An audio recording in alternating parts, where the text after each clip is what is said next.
રાધે રાધે. જય સિયારામ. આપણે શ્રી શ્રી ગણેશજીનું ચરિત્ર ચાલી રહ્યું છે. ગણેશજી ભગવાન પણ છે અને ગણેશજી ભક્ત પણ છે. ભક્ત અને ભગવાન બંનેનો સમન્વય ગણેશજીની અંદર થયેલો છે. હવે ગણેશજીનું એક નામ આવે છે એક દંતાય નમઃ. હવે આ એક દંતાય નમઃ જે નામ છે ગણેશજીનું, શા માટે છે? અથવા તો એક દંતાય એટલે ગણપતિ એક દાંત વાળા કેવી રીતે થયા? આ એક આપણા મનમાં પ્રશ્ન થાય છે. એની પણ કથા બ્રહ્મ વૈવર્ત પુરાણની અંદર સરસ રીતે આવે છે. એક વખત શિવ અને પાર્વતી એકાંતની અંદર પોતાના પ્રીતિની ચર્ચા કરતા હતા અને ગણપતિજીને બારે રક્ષા માટે નિયુક્ત કર્યા હતા કે અંદર કોઈ આવી શકે નહીં, અંદર કોઈને આવવા દેતા નહીં. આ રીતે ગણપતિજીને નિયુક્ત કરીને રાખ્યા હતા.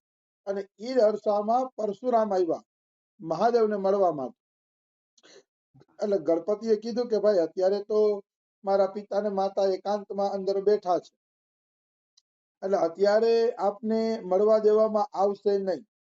જો આપને મળવું હોય તો થોડા સમય પછી આવજો. એટલે પરશુરામજી કે લે તું આવડો ગમતો બટકો જેવો છોકરો થઈને મને તું ના પાડે છે કે ગજબ છે. હાલ નહીં કે તને આ ના પાડવાની શક્તિ આપી કોણે? કે હું પરશુરામ છું. પરશુરામનો સ્વભાવ ઘોર ક્ષત્રિય સ્વભાવ તો હતો જ. ઘોર સ્વભાવ ના હતા પરશુરામ. તો કે તને કોને ના પાડી છે આ રીતે કહેવાની? તો કે મારા માતા પિતાએ. તો આગોર આગોરે જવા દે. ગણપતિ કેવું જવા ન દે. અંતે પરશુરામ અને ગણપતિ વચ્ચે ત્યાં ઘોર યુદ્ધ થાય છે. અને ઈ યુદ્ધમાં પરશુરામજી ગણેશ ઉપર ફરસો ચલાવે છે, કુવાડો પોતાનો. કારણ કે પરશુરામનું મેઇન હથિયાર છે એ ફરસો, એટલે જ એનું નામ પરશુરામ હશે કદાચ. પરશુ એના હાથમાં જ હોય, કુવાડો. તો એ કુવાડો ચલાવે છે. કુવાડો ચલાવે છે તો ગણપતિ ભગવાનનો એક દાંત પડી જાય છે. એમ કે છે ગણપતિનો દાંત પડ્યો ને આખા બ્રહ્માંડમાં કંપારી આવી ગઈ. એટલો દાંતમાં વજન હતો કે પડતા આવે તો આખા બ્રહ્માંડની અંદર કંપારી આવી જાય છે. અને એ કંપારીથી શિવ પાર્વતીએ પણ જોયું કે બારે કઈક નાટક હાલતું લાગે છે, કે અહીંયા આપણે આવડી મોટી કંપારી આવી, એટલે બારે અવશ્ય કઈક નાટક હાલતું હોવું જોઈએ. એટલે શિવ અને પાર્વતી બે જણા બારે આવ્યા તો ગણપતિનો દાંત તૂટી ગયો હતો, હાથી દાંત. એટલે પછી તો પરશુરામને વઢે છે અને પરશુરામે માફી માંગે છે ગણપતિની અને ગણપતિને આશીર્વાદ આપે છે. પરશુરામ કે જા તું જગત પ્રસિદ્ધ બની જાય, તારી પૂજા અર્ચના લોકો શ્રદ્ધાથી કરશે. પરશુરામે એવા આશીર્વાદ આપ્યા છે અને ત્યારથી ગણપતિનું નામ પડ્યું એક દંતાય નમઃ. એક જ દાંત છે, બીજો દાંત છે નહીં ગણપતિ. આવી વસ્તુ છે. આવી મનોરમ કથાઓ શાસ્ત્રોમાં આવતી હોય છે. કોઈ શાસ્ત્ર પુરાણો ખોલતા નથી, ખોલે તો એની અંદર દિવ્ય દિવ્ય મનોરમ આવી કથાઓનું વર્ણન આવે છે કે જેને વાંચીને મન પ્રસન્ન થઈ જાય, મન આનંદમાં આવી જાય. એવી દિવ્ય કથાઓ આપણા શાસ્ત્રોની અંદર આપવામાં આવેલી છે. તો આ એક દંતાય નમઃ ની મેં કથા લીધી. હવે આ ભક્તમાલમાં જે બે કથા આપી છે એ પણ આપણે જોઈ લઈએ. કે એક વખત છે ને દેવતાઓમાં એવો વિવાદ થયો કે આપણે પ્રથમ પૂજ્ય કોને માનવું? ભાઈ 33 કરોડ દેવતા છે. હવે 33 કરોડ દેવતા દાવેદાર છે મારે વડાપ્રધાન બનવું છે, પેલી પૂજા મારે થવી જોઈએ. ત્યાં દેવતાઓમાં જો એવા નાટક છે કે પેલી પૂજા કોની થશે, કોણ પેલી પૂજા કરશે, આ તેને. ત્યાં કઈ ઓછા નાટક થોડા છે. ત્યાં ખુરશી એક છે, દાવેદાર 33 કરોડ છે. એટલે બધાએ નક્કી કર્યું કે ભાઈ બતાવો કે ભાઈ સંસારમાં કયા દેવતાની પેલી પૂજા થવી જોઈએ. એટલે બધા દેવતાઓ બ્રહ્માજી પાસે ગયા.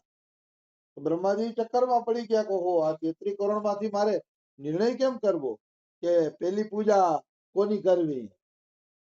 અંતે બ્રહ્માજીએ એક ઉપાય વિચાર્યો ઉપાય વિચારીને કીધું કે એક કામ કરો તમે બધા દેવતાઓ હોય કે તમારા વાહનોમાં બેસી બેસીને પ્રદક્ષિણા કરવા નીકળો કે જે લોકો આખી પૃથ્વીની પ્રદક્ષિણા કરીને સૌથી પહેલા મારી પાસે આવી જશે ને એને હું પૂજનીય માનીશ, એને માનીશ કે આ ભાઈ પ્રથમ પૂજન કરવા જેવા વ્યક્તિ છે. આ સાંભળતા વેત જ બધાય દેવતાઓ પોતપોતાના વાહનમાં બેસીને પ્રદક્ષિણા કરવા માટે નીકળી ગયા. કારણ કે બધાય દેવતાઓને પોતપોતાના વાહનો હતા. એ વાહનોમાં બેસી અને એ પરિક્રમા કરવા માટે નીકળી પડે છે. હવે ગણેશજીને પરિક્રમા કરવી હતી, પણ એક તો ગણેશજીનું શરીર સ્થૂળ હતું, ઉપરથી લંબોદર હતા.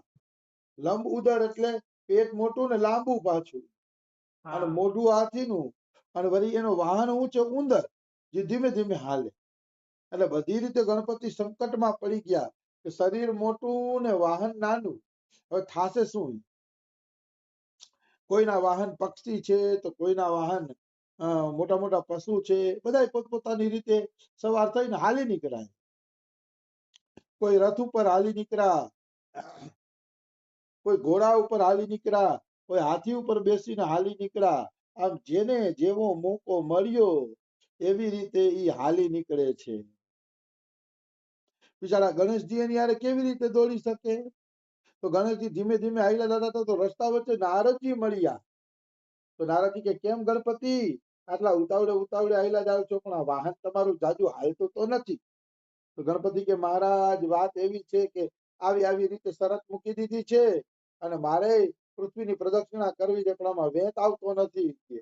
આ વાહન મારું ઉંદર ધીરે ધીરે હાલે છે કે આ ઉંદર બધાયની પાછળ રહી ગયો. ઉંદર થી તો બધા વાહન મોટા છે, ઉંદર પાછળ રહી ગયો. તો નારદજી હસે છે. નારદજી કે અરે બેટા, આ લડાઈ છે ને કે શરીરથી નહીં બુદ્ધિથી જીતવા જેવી છે.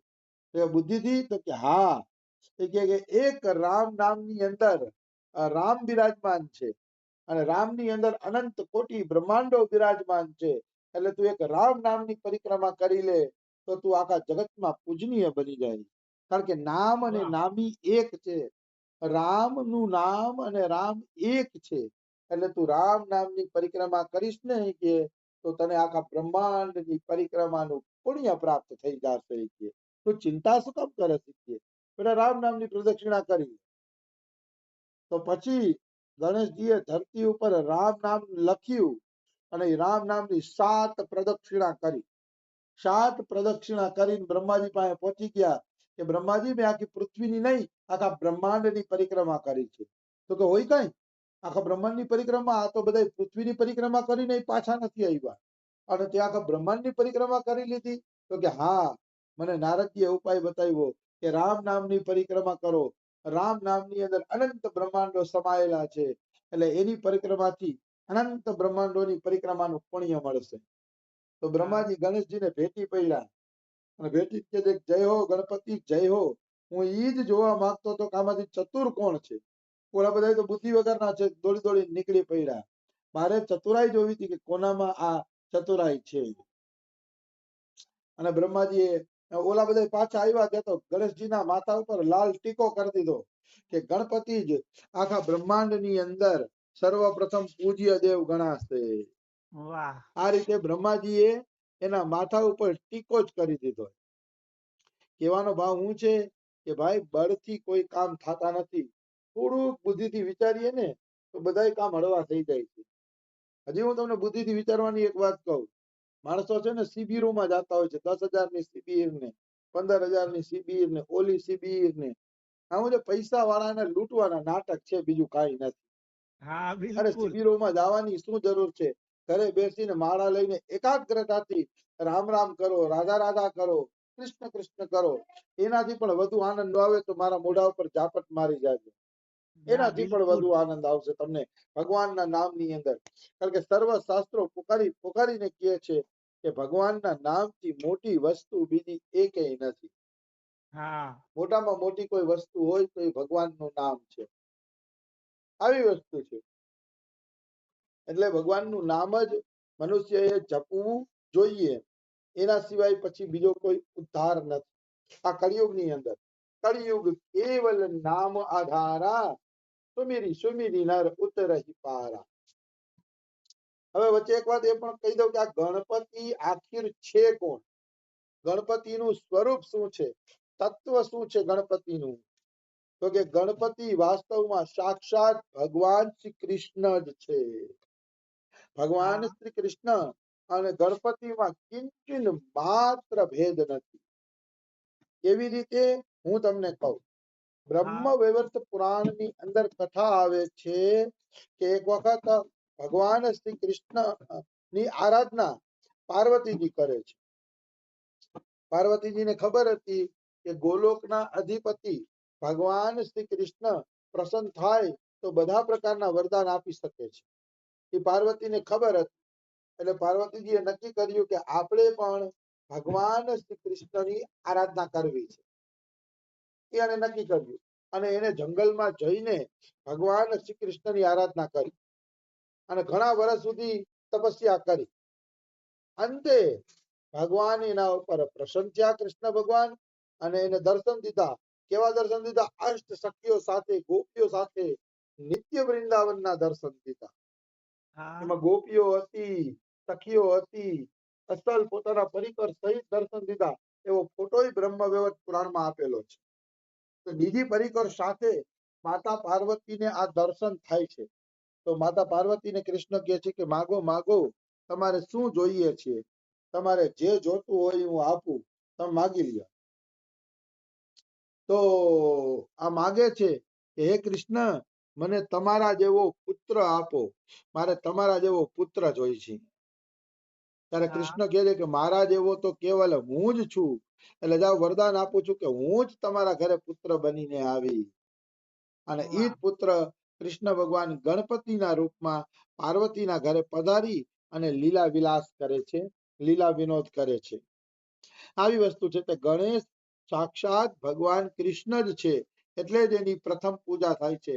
કારણ કે આમ તો પ્રથમ પૂજા તત્વથી જોઈ તો કૃષ્ણ સિવાય કોઈની થાવી જ ન જોઈ. ગણેશ છે એ કૃષ્ણ જ છે. એટલે ગણેશની પૂજા એ કૃષ્ણની જ પૂજા છે, તત્વથી એક છે. એટલા માટે કૃષ્ણની જ પ્રથમ પૂજા થાય છે એવું આપણે કહી શકીએ. પણ કૃષ્ણએ ગણેશના રૂપમાં પોતાની પૂજા કરાવી. આવી વસ્તુ છે. હવે એક કથા એવી પણ આવે છે કે આ બધા પરિક્રમા કરવા નીકળ્યા ત્યારે નારદજીએ વચ્ચે કીધું કે માતા સાક્ષાત ક્ષિતેશ તનુ. માતા સાક્ષાત ક્ષિત એટલે ક્ષિતેશ તનુ એટલે પૃથ્વી છે એ સાક્ષાત માતાનું જ સ્વરૂપ છે. માતા છે એ સાક્ષાત પૃથ્વીનું જ સ્વરૂપ છે. એટલે એને ગણપતિએ માતા પિતાની 7 પરિક્રમા કરી. શંકર ભગવાનની અને પાર્વતીની 7 પ્રદક્ષિણા કરીને બ્રહ્માજીને કીધું કે મેં આખા બ્રહ્માંડની પરિક્રમા કરી લીધી છે, બોલો હવે આગળ હું શું કરું? ત્યારે કહે છે કે વાહ વાહ ગણેશ, તું જ બધા પ્રથમ પૂજામાં યોગ્ય છો. કે બહુ સારો ઉપાય ગોઈતો કે માતા પિતાની પૂજા ઈ જ પ્રથમ પૂજા છે. આમ ગણેશજીએ રામ નામની મહિમા અને માતા પિતાની મહિમા બે મહિમા પોતાની રીતે દેખાડી દીધી. આવી વસ્તુ છે.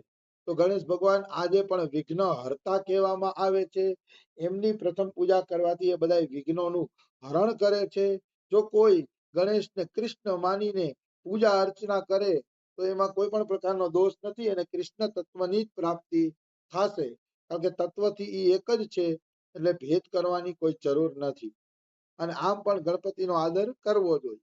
ભગવાન કૃષ્ણ પણ એમ કે છે, રૂકમણી હરણ કરવા ગયા હતા ત્યારે ગણેશજીની પૂજા કરીને ગયા હતા. એમ શ્રી શ્રી ડોંગરેજી મહારાજ પોતાની ભાગવતમમાં લખે છે. ભાગવતમાં તો આ બધી વસ્તુ છે, સમજાણું? આ બધી વસ્તુ છે. ગણપતિની આવી મહિમા છે. ગણેશ ભગવાનની કથા વિસ્તૃત કોઈ સાંભળવી હોય તો ગણેશ પુરાણ નામનું પુરાણ પણ ઉપલબ્ધ છે. અને ગણેશજીનું એક ઉપનિષદ પણ છે. એનું નામ છે ગણેશ ગીતા. આ 2-5 પ્રકારના એમના શાસ્ત્રના પુસ્તકો પણ છે. એમાંથી ગણપતિની વિશેષ મનોરમ કથાઓ કોઈને વાંચવી હોય તો વાંચી શકે છે. તો આજે આ ગણેશજીનું ચરિત્ર છે એ વિશ્રામ લે છે. કાલે આપણે શિવજીના ચરિત્રમાં પ્રવેશ કરશું. રાધે રાધે, જય સિયારામ. રાધે રાધે.